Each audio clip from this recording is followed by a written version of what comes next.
Hey everybody, it's Damien Holberg from TV Insider, and I'm sitting here with the gang from The Flash. Welcome, guys. Thank you. All right, so you have a big season to come into.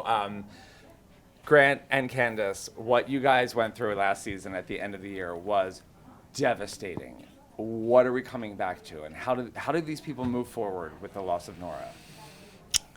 It's obviously pretty tough on us. I mean, Barry's trying to remain optimistic and just kind of keep moving forward, but it's obviously weighed pretty heavy on the both of us.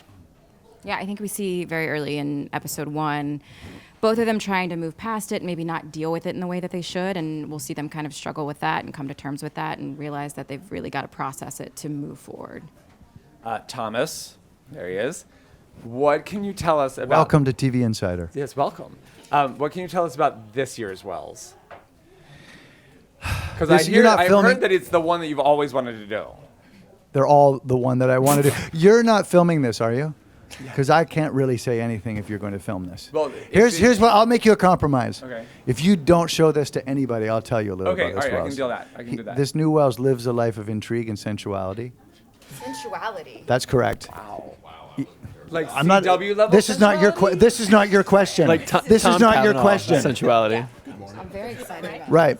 So, and we're right now working on the broadcast standards to see if we can either move the show to later or if we can just lower the standards. Because that's kind of something that I excel in, Okay. Damien. Excellent. Lowering standards. And that's what I plan to do this year. I like it. Yeah. I like it. This is Carlos Valdez. Yes, and That's a segue. This- Speaking of lowering standards, here you go. so this Actually, I'll hold this for you, Mr. Valdez. this will be a delight to fans to see you here, because a lot of people do think that you have left the team in the show. Go ahead. Well, he has really good lawyers. Eric has taken over the show, and we all fought really hard to not have Carlos included. It's true, actually.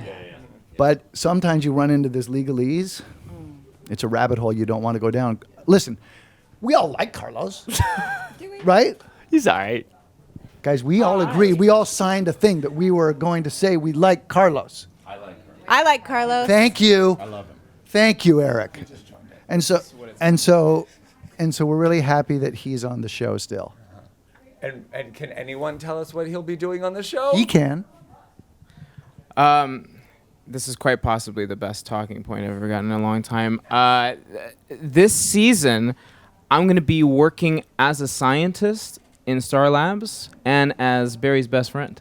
Oh. Yeah. So like a reboot of the character.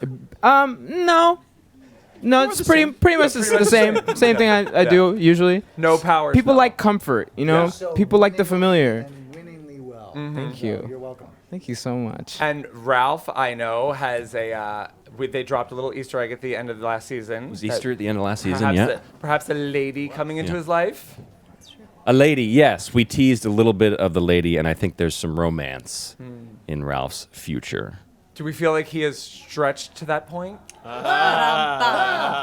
I think It's he early. has. I think, yeah.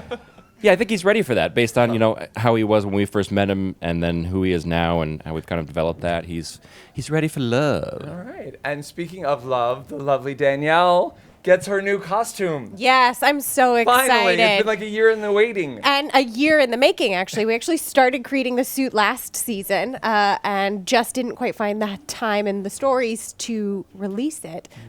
So 601, everybody will get a great look at it. Finally. And your new villain, which this will air after it's announced. So you can actually talk about it right now, because we won't edit it and post it until after that. We can trust you. Yeah.